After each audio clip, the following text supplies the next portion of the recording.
Assalamualaikum warahmatullahi wabarakatuh. Alhamdulillah, alhamdulillahi rabbil alamin. Wassalatu wassalamu ala asyrafil anbiya'i wal mursalin sayyidina wa maulana Muhammadin wa ala alihi wa ashabihi wa dhurriyyatihi wa ummatihi ajma'in. قال الله تعالى في القرآن العظيم: أعوذ بالله من الشيطان الرجيم بسم الله الرحمن الرحيم والعصر إن الإنسان لفي خسر إلا الذين آمنوا وعملوا الصالحات وتواصوا بالحق وتواصوا بالصبر. أما بعد، al-mukarramun wal-muhtaramun, para kiai, para asatidz, para sesepuh, para tokoh masyarakat Masjid Besar An-Nur, wabil khusus Ketua Dewan Kemakmuran Masjid beserta jajarannya. Puji syukur kehadirat Allah pada hari ini, tepat di tanggal 17 Agustus, kita bisa bersama-sama di tempat yang mulia di masjid ini, yang moga-moga apa yang kita lakukan dicatat sebagai amal soleh di sisi Allah Subhanahu wa Ta'ala. Amin, amin ya rabbal alamin. Sebelum kita mengkaji tentang surah Al-Asr, sedikit momen 17-an ini kita jadikan momen sebagai pengingat buat kita. Jangan sampai momen 17-an hanya digunakan sebagai ritual upacara saja, atau hanya lomba-lomba saja, atau bahkan ada kemungkaran-kemungkaran yang dilakukan pada tanggal 17 ini. Alhamdulillah, mari kita jadikan tanggal 17 ini adalah momen kita untuk bersyukur kehadirat Allah Subhanahu wa Ta'ala, karena kita diberi kemerdekaan ini adalah anugerah dari Allah Subhanahu wa Ta'ala. Dan juga momen ini selain untuk bersyukur kehadirat Allah dari nikmat yang luar biasa banyak ini, termasuk kemerdekaan, ini adalah momen kita mendoakan para pahlawan-pahlawan kita yang telah memperjuangkan kita. Beliau-beliau mungkin tidak merasakan kemerdekaan ini, kita yang merasakannya. Semoga amal soleh beliau-beliau diterima oleh Allah Subhanahu wa Ta'ala, dan apabila ada dosa-dosa, maka moga-moga dosa-dosanya diampuni oleh Allah Subhanahu wa Ta'ala. Biadiniya sholihah al-Fatihah. A'udzu billahi minasyaitonir rajim. Bismillahirrahmanirrahim. Alhamdulillahi rabbil alamin. Arrahmanir rahim. Maliki yaumiddin. Iyyaka na'budu wa iyyaka nasta'in. Ihdinas siratal mustaqim. Siratal ladzina an'amta 'alaihim ghairil maghdubi 'alaihim waladdallin. Ighfirli wa liwalidayya. Amin.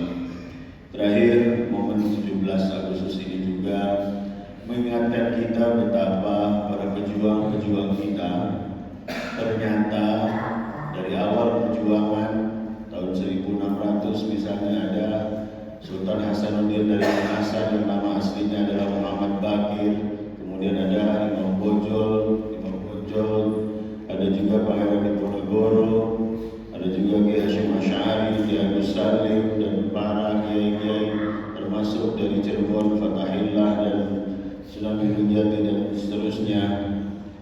Itu adalah para ulama, para santri, yang mana jelas pada saat itu belum ada yang namanya nasionalisme, karena Indonesia atau NKRI belum terbentuk, yang membuat mereka berani menghadapi senjata yang modern. Mereka berani untuk menghadapi kezaliman ini tidak lain adalah karena jiwa keislaman, karena jiwa jihad, karena tuntunan dan ajaran dan keyakinan tentang akhirat. Mereka meyakini bahwasannya akhirat betul-betul ada, dan apabila mereka mati, maka mereka yakin ketika mati menghadapi penjajah, mereka yakin itu adalah mati syahid. Oleh karena itu mereka berani mati, berani dengan luar biasa. Berbagai cobaan, berbagai halangan mereka hadapi tidak lain karena semangat Islam, semangat jihad, dan tidak lain itu berawal dari semangat iman dan takwa kepada Allah Subhanahu wa taala. Oleh karena itu, keyakinan terhadap akhirat, keyakinan terhadap Allah, keyakinan kepada syahid, keyakinan kepada hari kiamat yang diyakini betul-betul oleh ulama, para santri dan para pejuang zaman dulu, mari kita jadikan contoh untuk kita. Karena kadang-kadang keyakinan kepada Allah kita kadang-kadang belum sepenuhnya kita yakini. Iman kita belum sepenuhnya kita imani. Akhirat belum sepenuhnya kita imani karena kita percaya ada akhirat, tapi kadang-kadang kita lupa mempersiapkan akhirat. Oleh karena itu, momen proklamasi ini adalah momen kita bersyukur. Yang kedua, momen kita untuk mendoakan beliau-beliau yang terakhir. Momen kita untuk merenungkan kembali keimanan dan ketakwaan kita, seperti halnya para pahlawan yang sungguh luar biasa imannya kepada Allah Subhanahu wa taala. Hadirin yang dimuliakan Allah, selanjutnya adalah kita bersama-sama untuk mengkaji bersama surah Al-Asr dan bersyukur hadirin yang dimuliakan Allah, kita diberi kesempatan oleh Allah untuk saling menasihati, saling mengingatkan, dan ini adalah salah satu nilai utama dari surah Al-Asr. Hadirin, Allah awali kembali surat ini dengan wal asri, didahului dengan wa, artinya demi, artinya ini adalah sumpah. Ingat, ketika ada sumpah, berarti di situ ada penekanan hal yang penting, dan penekanan hal yang penting itu adalah al-asru. Ada yang memahami al-asru itu maknanya hanya satu, artinya demi masa. Namun ternyata hadirin yang dimuliakan Allah, menurut Imam Mutawalli Sya'rawi, al-asru itu artinya ada tiga. Yang pertama, Allah bersumpah dengan sholat itu sendiri, yaitu sholat asar. Demi sholat asar. Kenapa sholat asar menjadi sumpahnya Allah? Padahal ada sholat yang lain, tidak ada wadzuhri. Tapi Allah menggunakan kata wal asri. Ada tiga makna. Yang pertama maknanya adalah demi sholat asar. Kenapa?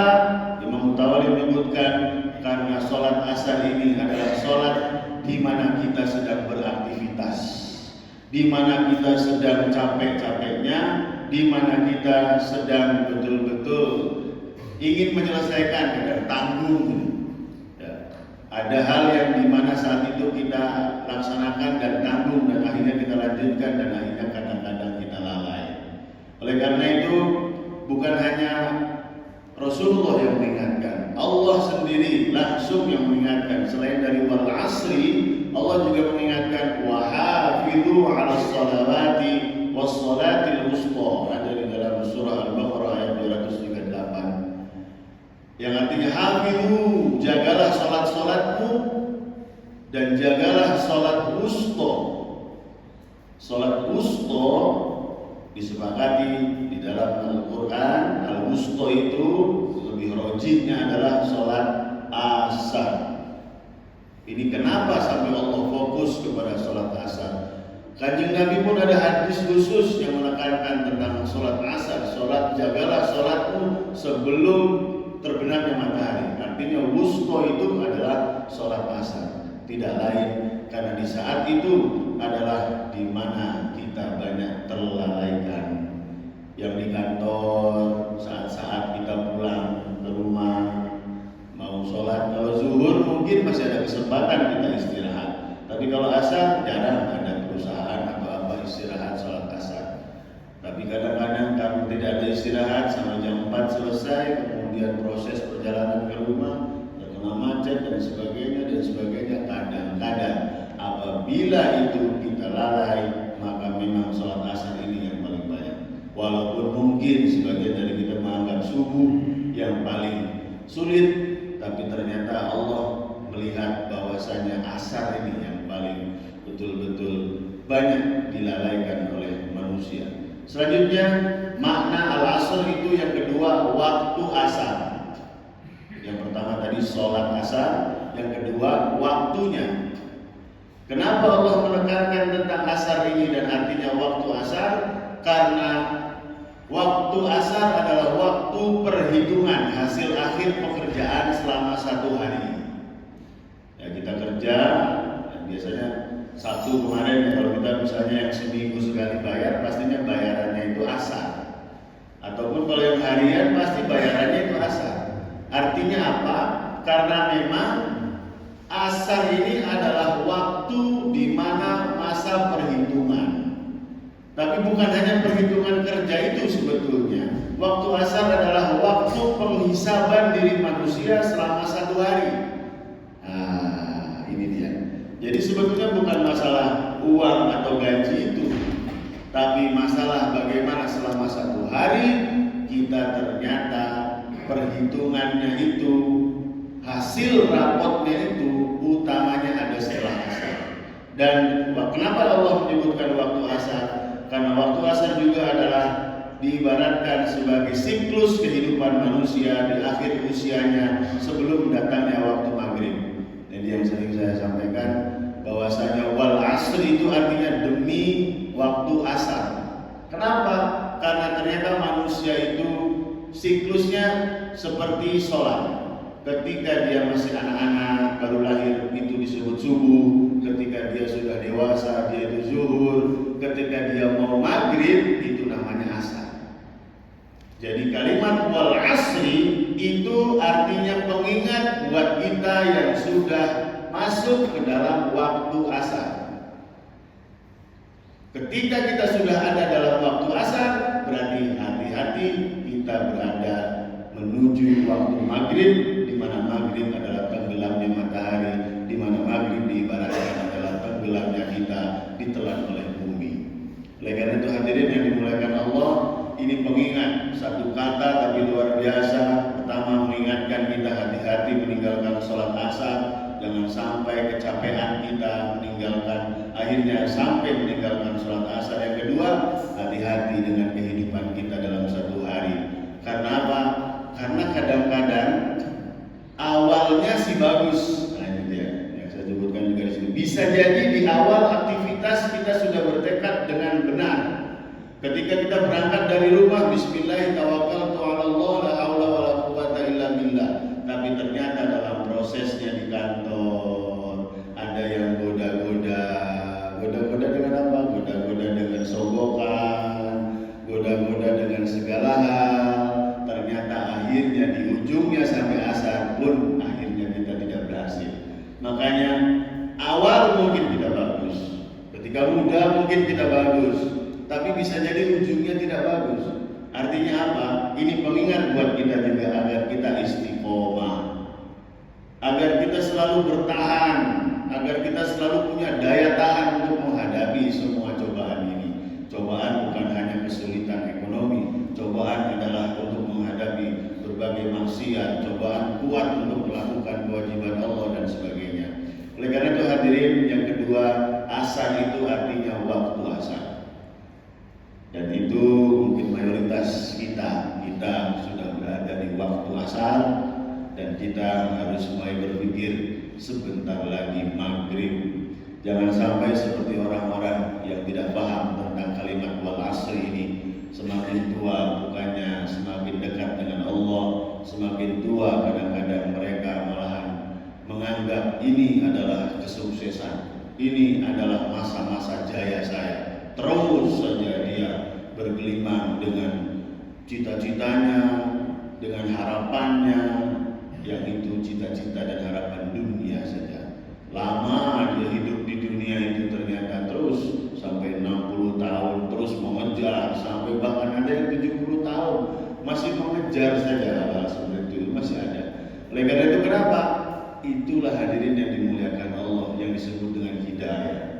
Manusia itu diciptakan oleh Allah memang mempunyai sifat-sifat yang buruk sehingga dia berubah. Kecuali kanjeng Nabi, karena kanjeng Nabi sudah dibersihkan hatinya. Kecuali dia berubah. Makanya hadirin yang dimuliakan Allah, waktu asar juga maksudnya adalah momen di mana penentuan kedepannya. Momen di mana manusia kedepannya kayak apa, itu dilihat dari mulai asar. Makanya sering kita baca istilah lihat dia di usia 40 tahun.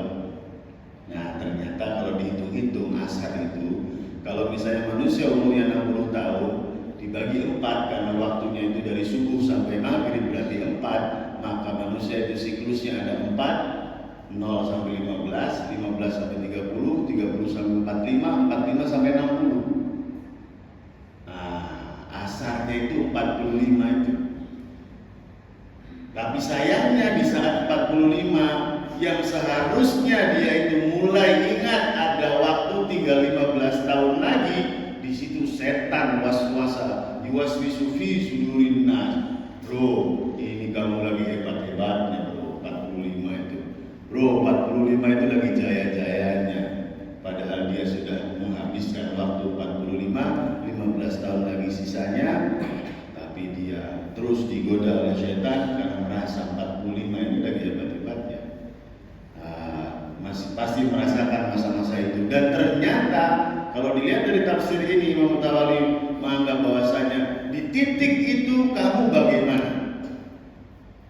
Kiai kami pun, Kiai Syukri Zarkasi dulu pernah menyampaikan sebuah kalimat ketika diceritakan alumni Gontor saat itu, Pak, ada alumni Gontor tuh gini. Kemudian beliau tunggu aja umur 40 tahun, insya Allah tobat. Karena apa? Ternyata ketika betul ya kami rasakan, ya saya sih mungkin baru ya karena saya baru 43 tahun, bapak-bapak pasti sudah lama merasakan itu. Bagaimana prosesnya itu, bagaimana proses melalui umur-umur itu. Tapi kata Imam Tawali, titik itu penentu seterusnya. Makanya kalau ada istilah itu, kalau di titik itu usaha kamu itu ada di titik itu, ya itulah berarti titik yang Allah tentukan. Gak usah roba-roba lagi, ada istilah itu dalam bisnis.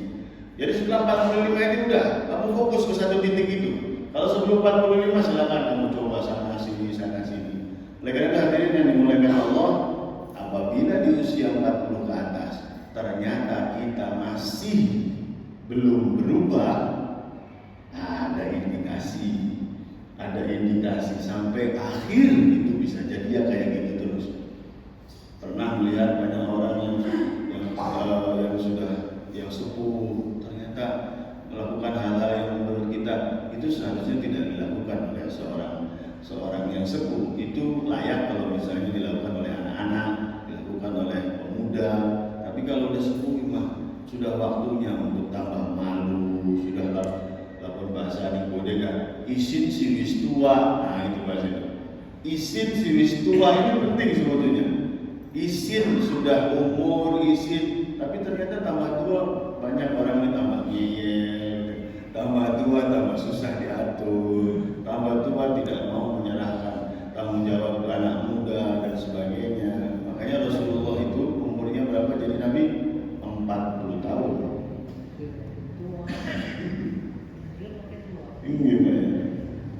Kanjeng Nabi umur 40 tahun itu meninggalkan semua urusan dunia. Kelasnya beliau 40 tahun fokus dakwah. Karena 12 tahun aja sudah ekspor impor. 12 tahun ekspor impor ke Iran, ke Syam. 12 tahun, kelas 6 itu. 25 tahun menikahi Siti Khadijah dengan maharnya 100 unta. Kita maharnya seperangkat alat sholat. Jadi urusan dunia ini kan Nabi sudah selesai umur 40 tahun. Tapi kalau kita mungkin belum selesai lah. Bahkan kadang-kadang ada yang masih merambah-rambah ini. Apalagi zaman ekonomi lagi kurang baik kayak gini nih. Tahu-tahu di PHK, tahu-tahu bagaimana. Minimal jangan kaya sebelum 40 tahun. Setelah 40 ini harus berbeda prioritasnya. Jangan sampai yang sudah kita bahas dulu, Al-Lahab itu. Ma'abna anhu maluhu wa ma kasab. Abu Lahab, dia tidak mendapatkan manfaat apapun dari hartanya, dari anaknya, dari istrinya. Tidak dapat apa-apa. Nah, Kita ini harta itu bukan hanya uang saja, tenaga kita, aktivitas kita. Jangan-jangan kita tidak dapat apa-apa. Makanya nanti kalau kita sudah sampai nanti di surah Al-Ghasyiyah, di situ nanti ada istilah hal ataka hadithul ghasyiyah wujuh yawma idzin khashi'ah 'amilatun nasibah. 'Amilatun nasibah itu artinya di saat itu Allah menggambarkan tentang neraka. Wajah-wajah manusia saat itu tunduk semua, karena ketika di dunianya disuruh tunduk gak tunduk, di akhirat dipaksa suruh tunduk semua. Tapi apa istilahnya? Amilatun nasibah. Mereka ini orang-orang yang kerja keras. Dia capeknya sama dengan orang yang soleh, sama-sama capeknya. Ingin jadi orang yang hebat, yang baik, susah. Ingin jadi orang hebat yang buruk pun susah. Emang korupsi gampang? Susah itu. Gimana cara markup? Gimana cara ini? Emang menjadi ketua gangster itu mudah? Susah semua. Tapi kata Allah, amilatun nasibah. Mereka usahanya sia-sia. Tapi di samping yang lain, wujuh yawma idzin na'imah. Ada di sebelah sana wajah-wajah orang yang bahagia. Apa? Amilatun nasibah. Tapi di sebelah sana amilatun radiyah. Mereka diridhoi amalnya. Di dunianya itu diridhoi. Karena apa? Karena amalnya seimbang. Tidak itu aja. Oleh karena hadirin yang dimuliakan Allah, masih panjang. Oleh karena itu waktu asar adalah waktu penting, dan itu adalah kita. Bahkan mungkin kita ini jalan maning maghrib gitu. Bangunan bahasa Bude kan jam 5:30 hitungannya. Jangan kebayang kayak orang Jepang butuh, orang Jepang umurnya 100 tahun. Jangan. Kan Nabi sendiri menyebut manusia itu situn atau sab'un, 60-70 sudah. Tenang, saya sih sehat, bisa 80. Nah, itu bonus. Jangan sampai hitungannya itu 70-80, tapi hitungannya tetap konsepnya Nabi. Bagaimana Allah mencabut beliau adalah di mana itu contoh buat kita semuanya. Yang ketiga, nah ini yang kita pahami biasanya dari dulu. Apa? Waktu secara umum. Nah kalau tadi sholat asar, yang kedua waktu asar, yang ketiga waktu secara umum. Secara umum artinya demi masa, demi waktu kita. Sekali lagi, kalau Allah bersumpah berarti Allah menekankan sesuatu yang penting dari itu. Oleh karena itu Allah dan Rasulullah banyak memperingatkan tentang waktu. Kenapa? Agar kita tidak lalai dan memanfaatkan waktu dengan sebaik-baiknya. Allah banyak bersumpah dengan waktu-waktu dalam kehidupan kita. Wal fajr, nanti kita akan bahas di surah Wal Fajr. Wadduha, demi waktu duha. Wal lail, demi waktu lain. Wal nahar, demi siang. Wal asr, yaitu demi waktu asar atau demi masa. Kenapa? Karena ingin mengingatkan manusia betapa penting merenungkan tentang waktu dalam kehidupan. Karena waktu terus berjalan, tidak akan kembali. Kesempatan untuk mempersiapkan diri menghadap hanya ada di dalam kehidupan dunia ini. Hanya ada dalam kehidupan dunia ini. Ada dalam surah Yasin. Bahwasannya Al-Quran itu untuk menasehati orang hidup.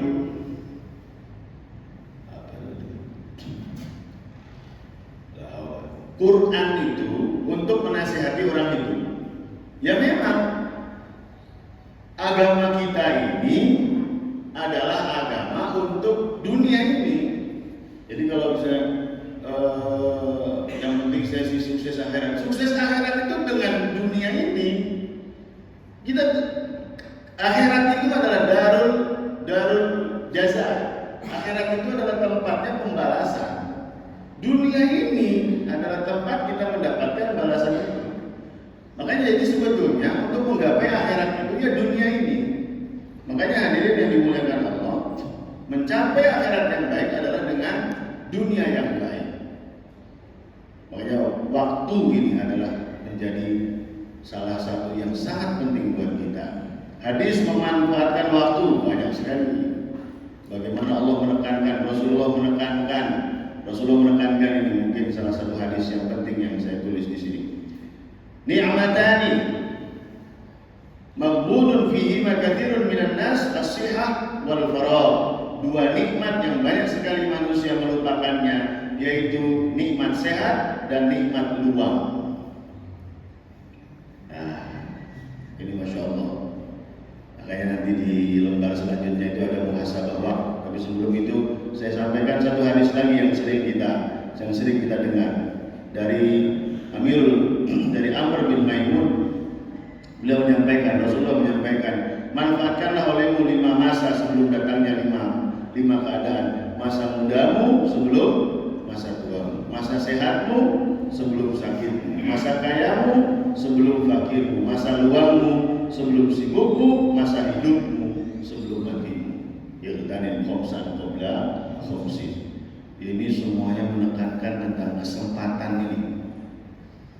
Kalau nanti kita lanjutkan di beberapa surat selanjutnya, ada kalimat ya laitani qaddamtu li hayati, ya laitani, ya Allah, andai saja aku kembali kepada dunia. Jadi kata Allah, banyak nanti di akhirat itu orang-orang ngayal. Ngayalnya apa? Pengen balik ke sini, pengen balik ke dunia ini, ngayal. Tapi apa? Sudah tidak bisa. Makanya ada salah satu pertanyaan Imam Ghazali yang luar biasa kepada murid-muridnya. Nah, apa yang paling jauh di dunia ini? Para murid menjawab, yang paling jauh itu bulan, yang jauh itu matahari, yang jauh itu Cina. Karena saat itu yang paling masyhur Cina, belum disebut Indonesia. Apa kata Imam Ghazali? Itu jauh, tapi yang paling jauh adalah masa lalu. Masa lalu. Kalau kamu ke bulan bisa jadi sampai ke bulan. Kalau kamu ke Cina bisa sampai ke Cina. Tapi kalau ke masa lalu tidak mungkin terjadi. Masa-masa kita dulu masih sehat, rukuknya masih enak, sujudnya masih enak.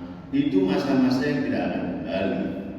Masa-masa di mana kita masih bugar, membantu masjid, membersihkan masjid, mendorong, membantu orang dan sebagainya, kan udah kadang-kadang sudah tidak ada. Bahkan usia saya 40 dengan usia saya 30 jauh berbeda. Di 40 benar kata orang tua, hati-hati jaga makan katanya. Apalagi bapak-bapak yang lebih pengalaman, hati-hati jaga makan. Benar ternyata. Di usia 40 mulai terasa, apa ini tahu-tahu sakit, asam urat ternyata. Begini tak asam urat tuh. Ya Allah, benar terjadi itu. Asam urat, kemudian katanya kolesterol, hati-hati kalau 40 ke atas. Kurangi ini, Masya Allah. Ini betul ternyata. Hadirin yang dimuliakan Allah, oleh karena itu Rasulullah betul-betul menekankan waktu ini. Di sana ada muhasabah waktu, ayat ini di halaman setelahnya. Ada muhasabah waktu setelah itu. Kan 2 page setelahnya, ini saya ini ada 2 halaman setelahnya muhasabah waktu bayar. Nah ini saya sering sampaikan di jamaah karena ini original penelitian saya. Jadi bukan dari mana-mana. Saya ngira-ngira sendiri waktu itu gara-gara ada tugas di Malaysia dulu waktu S2 memberi motivasi ke S1. Karena kalau di Malaysia itu S2 kalau yang layak atau dia mendaftar bahasa Inggrisnya bagus, nah dia bisa untuk menjadi motivator kawan-kawan S1. Ya kawan-kawan S1-nya ya dari berbagai negara, dari England dari. Nah, alhamdulillah diberi kesempatan dan waktu itu saya diberi tugas korelasi sholat dengan kuliah. Nggak tahu saat itu benar saya hitung dengan ini ternyata luar biasa. Kenapa Allah akhirnya menyampaikan bahwasanya la fi khusrin nanti itu? Oh iya berarti betul la fi khusrin dulu ya. Iya. Innal insana la fi khusrin ya sebelumnya ya. Innal insana la fi khusrin kata Allah. Sesungguhnya manusia benar-benar dalam kerugian. Allah ingin menyampaikan bahwa apabila dilihat dari sisi waktu, setiap manusia itu betul-betul banyak yang rugi karena tidak menggunakan dengan sebaik-baiknya.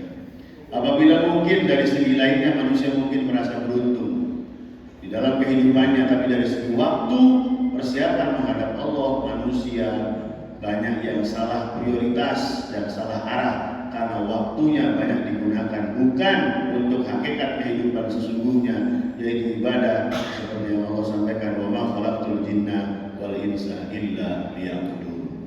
Betul atau tidak? Ini Allah yang bilang soalnya. Kalau kita ingin bilang ini dengan bahasa Arab, kamu rugi, itu bahasa Arabnya anta khosir. Kamu rugi. Kamu kalah, anta khosir. Tapi Allah menggunakan kalimat la fi khusrin. Fi, kamu berada di dalam kerugian. Contoh kalau dalam bahasa Arab, al-qalamu fil jaibi. Pulpen di dalam pocket, pulpen di dalam kantong. Pulpennya di mana? Di dalam itu. Jadi kita itu kalau dihitung pulpen itu yang nongolnya kan sedikit, yang masuknya banyak. Artinya kalau dihitung-hitung, kalau sesuai dengan hakikat kita diciptakan untuk ibadah, kata Allah nih, kata Allah, itu kita tuh cuma hanya seberapa persennya. Nah makanya ketika kita lihat nanti langsung ke muhasabah, coba cek lagi muhasabah. Itu Masya Allah. Jadi hidup kita ini ketika kalau dihitung-hitung 1 tahun kan 365 hari. Itu kalau misalnya kita bagi itu tiga apa namanya kalau kerja itu tiga shift, biasa shift-shiftan ya. 3 shift ya, 8 jam, 8 jam. 8 jam yang pertama jelas untuk tidur. Jadi 8 jam pertama atau sepertiganya hidup kita itu tidur. Sepertiga hidup tidur. Jadi kalau per 60 tidurnya berapa tahun? 20 tahun. Gak pernah kita hitung memang ini. Ini hitungan secara global, 1 hari sepertiganya tidur. Berarti setahun sepertiganya tidur. 121 hari kita tidur setahun. Selain itu kerjanya berapa? Ya 8 jam, itu pun jarang. Itu kerja 8 jam betul-betul kerja 8 jam. Itu mungkin tukang bangunan. Karena kami ya dari sekian selama 4 tahun ini ya alhamdulillah tukang terus berjalan ya. Yang kerja betul-betul menurut saya itu. Mereka datang jam 8, pulang jam 4. Ya pegang pacul aja terus, pegang ini, pegang istirahat aja jam 12 sampai jam 1. 8 jam. Kita udah anggap aja ngitung semuanya ini kerjanya 8 jam. Karena di sini nih orang-orang penting semua nih, saya yakin kerjanya enggak 8 jam ya. Kalau 8 jam itu berarti berapa? 121 hari. Kerja sudah, tidur sudah. Sisanya apa? Nah, iya. Ternyata kalau kita mau hitung ibadah kita itu 8 jam sehari. Bener nggak? Ibadahnya 8 jam sehari. Kalau sisanya itu buat ibadah, berarti 8 jam ibadah kita sehari. Berarti sholat kita itu kalau misalnya yang selain tidur dan kerja itu sholat, berarti sholat itu sekali sholatnya sejam. Suratnya bacanya Al-Baqarah, sujudnya 10 menit, rukunya 10 menit. Tadi kan kita sholat umum aja lah, 5 menit. Nah saya tulis 5 kali 5, 25 menit. Kali 365 hari, 9.125 menit sama dengan 152 jam sama dengan 6,3 hari. Sholat kita itu cuma 152 jam selama setahun ternyata 6 hari. Total khusus kalau digabung. Ya Allah, apa sisanya? Baru 6 hari nih dari 121 hari tadi kan. Kerja sudah, ini sudah. Kalau ia sholatnya benar 5 menit terus selama 1 tahun berarti cuma 6 hari. Oke, tambahannya barangkali kalau ketua DKM kan rajin baca Quran ya. 1 harinya 1 jam. Misalnya 1 harinya 1 jam.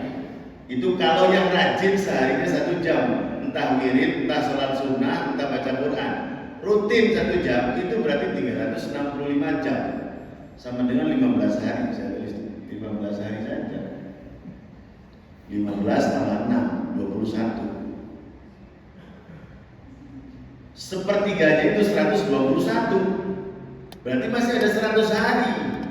Ayo, wirid juga, segala-gala sudah itu. Jadi 100 harinya nih buat apa kira-kira? Gak terasa ternyata. Ngobrol, ngopi, nonton TV, apalagi zaman sekarang ini scroll 10 menit, 10 menit, gak terasa 100 hari. 100 hari itu tuh setahun. Tamasya, jalan-jalan itu udah di luar itu semua itu. Ya Allah, makanya betul kata Allah, la fi khusrin. Kalau kita hanya mengandalkan sholat itu saja, memang khusrun betul kita. Memang rugi betul hidup ini. Umur kita misalnya 60 tahun, kita cuma bawa 8 bulan. Kalau 6 hari kali 60 tahun itu sekitar 8 bulan. Karena dihisab hitungnya itu dari 15 tahun itu kan saya. Itu 8 bulan. Jadi 60 tahun sholatnya 8 bulan. Itu sholatnya kalau khusyuk. Yang diterima itu yang khusyuk. Ustaz, kalau saya nggak khusyuk, nggak dosa gitu aja. Jadi sholat itu diterima atau tidak, ya khusyuk atau tidaknya. Kalau saya sholat gimana Ustaz? Ya nggak dosa gitu aja. Karena sholat itu adalah kewajiban. Nah jadi Masya Allah. Oleh karena itu hadirin yang dimuliakan Allah, usikum wa nafsi. Ini bukan nasihat saya ke bapak-bapak. Ini Allah yang menasihati kita. Saya hanya menjabarkan. Karena saya termasuk nanti setelah itu nanti ada. Kita itu semuanya adalah orang yang butuh nasihat. Oleh karena itu hadirin, orang yang hidup di dunia ini kata lo rugi semua udah. Rugi semua. Makanya nanti setelah wal asri kita akan bahas alhaqul takatsur. Manusia itu salah prioritas semua kata Allah. Jadi Quran ini kalau kita kaji, kita baca, kita faham, ini nasihat semua itu.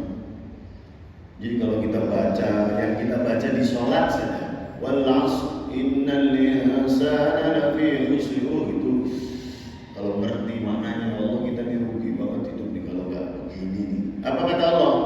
Orang semuanya rugi kecuali ada 4. Yang pertama, ilal ladzina amanu. Yang kedua, wa amilus sholihat. Yang ketiga, watawassaw bil haq. Yang keempat, watawassaw bis sabr. Nah ini dia.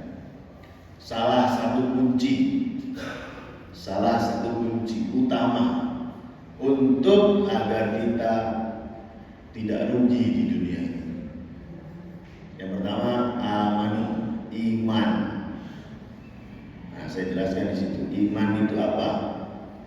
Iman itu bukan hanya percaya kepada Allah, itu dianggap iman.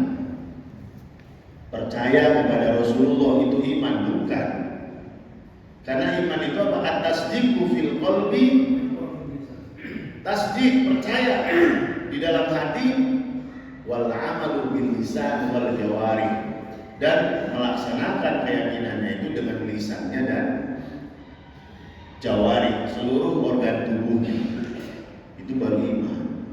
Oleh karena itu hadirin, orang yang tidak rugi adalah orang-orang yang selalu istiqomah dalam setiap hari dalam keadaan beriman kepada Allah.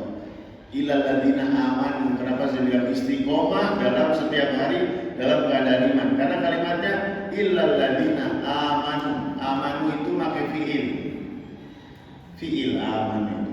Artinya apa? Sesuatu yang dikerjakan terus. Jadi amanunya itu bukan hanya di masjid. Amanunya itu bukan ketika melihat kuburan baru ingat mati. Amanunya itu di pasar ya amanu, di kantor ya amanu. Ketika melihat sesuatu yang buruk pun aman. Oleh karena itu definisi iman adalah pembenaran dengan hati, pengakuan dengan lisan, dan amal dengan anggota badan. Imam Syafi'i, saya ambil salah satu definisi iman menurut Imam Syafi'i. Iman itu meliputi perkataan dan perbuatan. Dan kita tahu bahwasanya iman di dalam hadis yang masyhur, salah satunya ada di dalam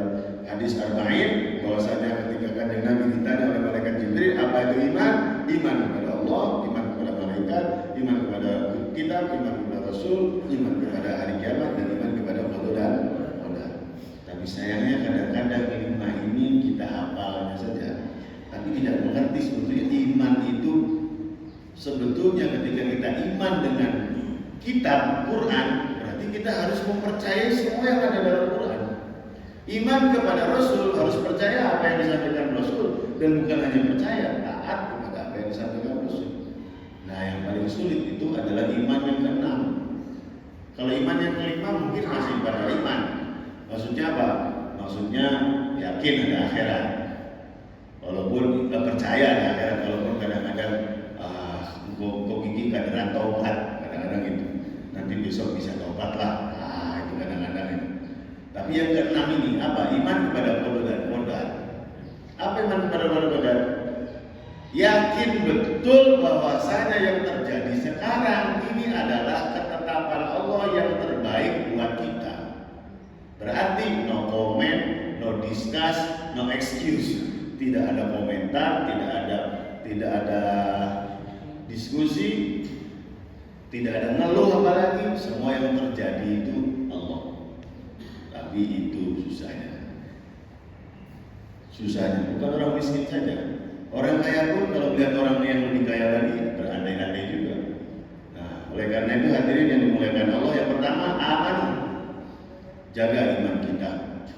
Sekali lagi, imannya tidak hanya di masjid, tidak hanya di tempat-tempat umum, tapi di tempat sendiri pun kita harus beriman kepada Allah Subhanahu wa Ta'ala. Dan sekali lagi, iman bukan hanya dalam hati, tapi iman itu di lisan, dan iman itu di dalam perbuatan. Ayat tentang menjaga iman ada di situ banyak sekali, termasuk di surah Al-Ikhlas, Qul huwallahu ahad. Katakanlah aku adalah Allah yang Maha Esa, dan seterusnya banyak sekali. Intinya Allah banyak sekali menyuruh tentang jaga iman. Wa amilus sholihat. Yang kedua, syarat untuk menjadi orang yang beruntung di dunia dan menghadap Allah nanti adalah amal soleh. Ternyata amal soleh itu adalah pengejawantahan dari iman. Kalau amal solehnya bukan karena iman, berarti pengen dilihat atau karena pengen dipilih. Jadi amal soleh yang tidak didasari iman, berarti amal solehnya mardud, tidak diterima. Makanya saya termasuk yang meyakini bahwasanya agama yang benar itu hanya Islam. Karena ada sebagian yang punya pendapat yang penting baik, agamanya apa saja, nanti masuk surga. Loh, kalau gitu gimana konsepnya? Makanya kalimat amanu wa amilus sholihat itu tetap selalu gabung. Tidak bisa amilus sholihatnya saja. Itu orangnya baik, nyumbang, tapi nggak sholat, Pak, gimana? Neraka tetap. Tidak bisa. Karena amanu tetap harus di depan. Nah, kita jangan sampai termasuk dari orang-orang yang tipu muslihat dengan itu. Habis maksiat, sedekah biar ini, itu namanya muslihat. Habis ini, biar dosanya hilang. Jadi kayak di agama lain yang menebus dosa kayak gitu dan sebagainya. Jadi yang kedua, wa amilus sholihat, beramal soleh. Ingat, amal soleh itu bukan hanya memberi uang itu saja. Amal soleh itu artinya menjadi karakter manusia yang baik, menjadi karakter manusia yang betul-betul berguna bagi sesama. Makanya ada kaidah nanti, waman aqta wattaqa wasaddaqa bil husna. Manusia kalau sudah jiwanya itu aqta itu memberi. Jadi jiwanya itu memberi. Gak ada bayangan dia itu merebut, gak ada bayangan dia itu, bahkan banyak malahnya kan. Tapi pengen beri. Nah, jiwa kayak gitu tuh udah anugerah dari Allah itu. Tapi kalau sebaliknya jiwanya sudah, dikit, aku anaknya kita, dikit, aku ini, dikit, itu sudah. Dan itu adanya di hati. Tidak bisa. Keadaan apapun, kalau sudah jiwanya dikasih kerakusan oleh Allah, tidak ada qanaah, tidak ada nerimo, susah-susahnya. Sedekah walaupun dia punya sekian, bahkan ada orang yang punya miliaran nggak haji banyak. Karena apa? Ya itu karena belum aman. Oleh karena itu wa'amilus sholihat. Amal soleh tidak hanya menciptakan harmoni di dunia.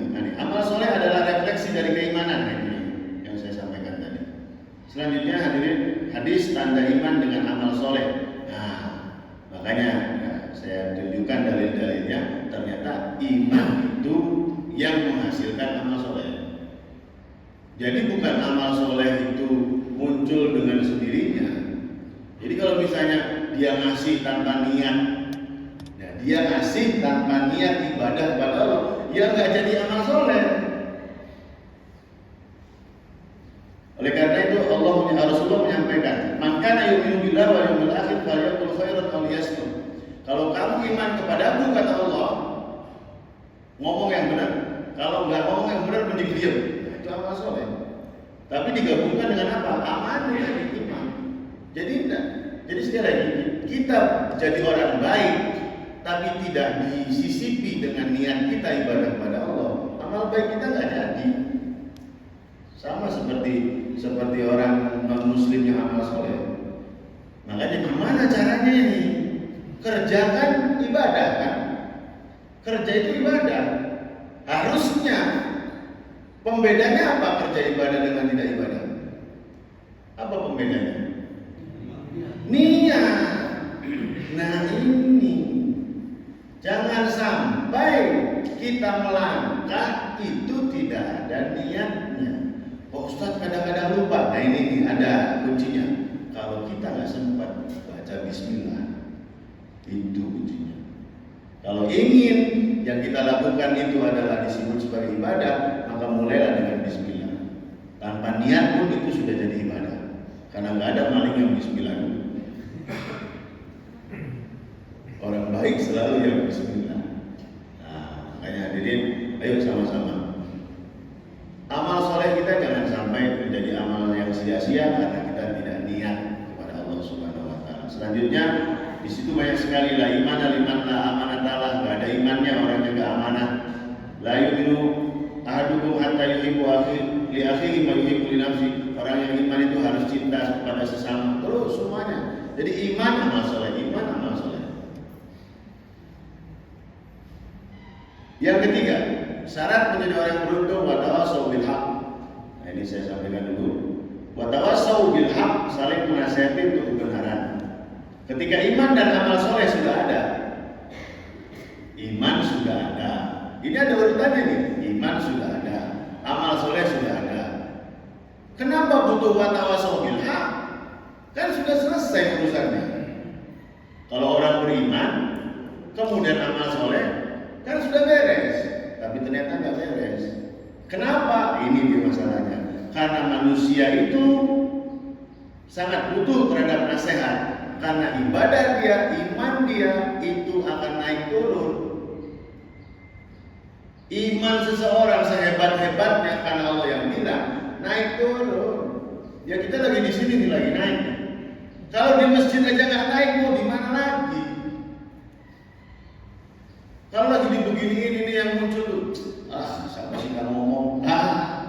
Udah susah.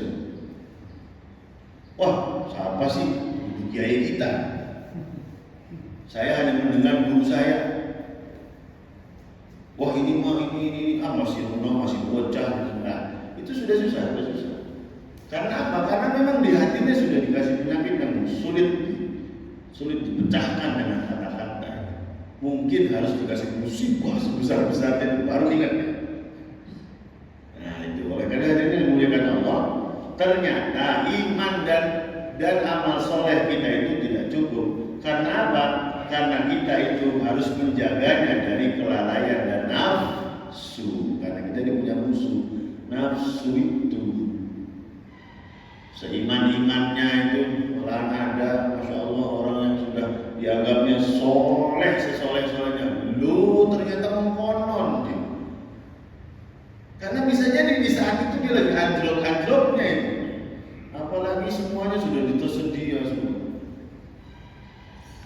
Hadirin yang dimuliakan Allah, oleh karena itu kita memang perlu nasihat. Nah, makanya ini termasuk keberkahan buat kita, termasuk buat saya. Saya bisa menyampaikan ini juga menasihati saya. Maka di situ makna tawasau itu artinya tawasau itu artinya apa? Setiap dari kita adalah pemberi nasihat dan yang dinasehati. Artinya siapapun dia maka dia selalu membutuhkan nasihat. Siapapun dia, siapapun butuh nasihat. Sehebat apapun butuh nasihat. Apalagi kita orang maksudnya. Apalagi golongan kita orang yang sudah sangat khusyuk dalam agama saja masih butuh nasihat, apalagi kita. Itu bahasanya watawasau bil haq. Yang terakhir watawasau bis sabr. Di situ nanti ada ayat-ayat tentang iman bertambah dan berkurang. Dalil yang menunjukkan memang iman manusia itu bertambah dan berkurang ada dalam surah Al-Anfal. Setelah itu yang terakhir watawasau bis sabr. Iman sudah, amal soleh sudah, yang menasihati kebenaran sudah, itu sudah hampir, udah fix itu, sempurna itu. Tapi ternyata kan tahu ada satu lagi, watawasau bis sabr. Karena apa? Kebenaran itu pasti ada musuhnya. Kebenaran itu pasti ada cobaannya. Entah cobaan secara natural dari alam atau cobaan dari sesama manusianya. Makanya harus selalu sabar. Nah, ini dia. Jadi tidak hanya nasihat kebenaran saja, tapi perlu nasihat kesabaran. Perlu sabar. Makanya wasta'inu bisabri wassalah, dan sabar itu yang disebut dengan sabar itu ada 3. Jangan disangka sabar itu hanya satu.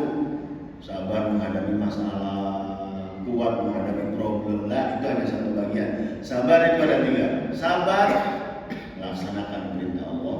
Yang kedua, sabar menjaga diri dari maksiat kepada Allah. Yang ketiga, baru sabar menghadapi cobaan dari Allah. Nah, yang paling susah mana kira-kira? Menghadapi cobaan, menjauhi maksiat, atau melakukan perintah Allah? Sabar mana yang paling susah? Susah semuanya, tapi yang paling susah bagaimana? Yang pertama atau yang kedua? Yang ketiga insya Allah bisa ya. Karena orang kalau lagi dicoba itu biasanya tambah tahajud, ya kan? Ya saya rasakan ini dulu ketika proses pendirian pondok, wah masya Allah, ini udah sibuk kayak gini nih, bukan? Tahajud sih lumayan, alhamdulillah, tapi nggak kayak dulu, kayak puasa. Segala hal dilakoni aja, bukan pendirian pondok itu segala hal dilakoni. Sampai puasa yang macam-macam saya lakoni. Ternyata ketika sudah dimudahkan, susah untuk melakoni kayak gitu lagi. Makanya sebetulnya nih, kalau kita melihat ada orang kaya, itu orang kaya itu sebetulnya adalah cara Allah melihat dia. Ini orang ini tahajudnya angel. Ini golongan ini baca Quran ini malas-malas. Wis tak pakai duit baik, moga-moga ibadah dengan uang. Tapi kadang-kadang uang kita nggak sawer. Nah itu masalahnya. Jadi kalau ada orang yang sedang punya lebihan uang, itu sebetulnya adalah cobaan dari Allah. Ini orang ini nih, saya yakin itu lebih khusyuk orang yang lagi susah kan daripada orang kaya, orang yang lagi duit. Itu sebetulnya tuh harta kamu tuh buat ibadah. Kamu nggak tahajud, nah ini udahlah, itu mungkin sudah nggak bisa diharapkan kata Allah. Hartamu itu, hartanya juga susah kan. Ada proposal anggapnya seketeng, ini seketeng 10.000, wah susah. Karena memang di hati. Oleh karena itu yang mengatakan Allah, sabar ada 3 hal tadi. Karena kesabaran manusia kadang-kadang naik dan turun seperti ada iman. Maka sudah seharusnya manusia membutuhkan penasihat dalam mengarungi kehidupan ini. Ayat-ayat tentang nasihat, udah itu. Ayat-ayat nasihat, Nabi Ibrahim memberi nasihat, Luqman memberi nasihat. Jadi intinya memang kita ini perlu nasihat. Makanya seperti ini memang luar biasa. Terima kasih saya juga sampaikan. Kesimpulannya, manusia terbagi menjadi 2 golongan. Pilih salah satunya. Golongan yang beruntung, golongan yang rugi.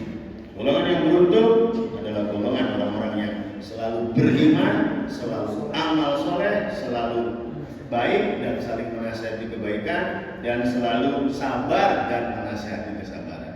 Jadi bukan selalu menasihati saja, sebelum nasihat ya harus baik dulu. Gitu. Jadi ada 4 ini, silakan pilih dan silakan tentukan diri sendiri rapot kita masing-masing. Kita ini kira-kira rugi enggak? Nah, hitung aja sendiri. Mari kita setelah ini perbaiki kehidupan kita, karena kata Allah banyak dari kita yang rugi. Kata Allah banyak dari kita yang prioritasnya ternyata jauh dari yang diharapkan Allah. Oleh karena itu ayo sama-sama usikum wa nafsi, yuk kita perbaiki sama-sama apa iman kita. Terus beriman dimanapun kita berada. Kedua, amal soleh. Yang ketiga, sabar, baik terus, jangan bosan jadi orang baik. Ada istilah jangan bosan jadi orang baik. Yang ketiga, sabar. Jangan ada istilah kesabaran itu ada batasnya, berarti nggak sabar. Terima kasih, itu saja. Wallahu muwaffiq ila aqwamit thoriq. Pertanyaannya minggu depan lagi, boleh ya? Karena persiapan upacara itu biasa. Terima kasih sekali lagi atas perhatiannya. Apabila ada hal yang kurang berkenan, jumpa lagi di kesempatan yang akan datang. Allahumma shalli wa sallim wa barik ala sayyidina Muhammad sallallahu alaihi wa ala kulli sahabatin Rasulillah. Amin. Allahumma fir lana dzunubana, Allahumma fir lana dzunubana wa li walidina warhamhum kama rabbana shighara. Allahumma a'inna ala dzikrika wa syukrika wa husni ibadatika. Allahumma a'inna ala dzikrika wa syukrika wa husni ibadatika. Allahumma ajirna minan nar. Allahumma ajirna minan nar. Allahumma ja'alna min dzurriyyatina wa dhurriyyatina min ahli al-'ilmi, ahli al-ibadah, ahli as-salah, ahli az-zakah, ahli al-khair, ahli al-Qur'an. Ya rabbal alamin, rabbana atina fid dunya hasanah wa fil akhirati hasanah wa qina adzabannar. Subhana rabbika rabbil izzati amma yasifun, salamun alal mursalin, walhamdulillahi rabbil alamin. Al-Fatihah. A'udzu billahi minasyaitonir rajim. Bismillahirrahmanirrahim. Iya.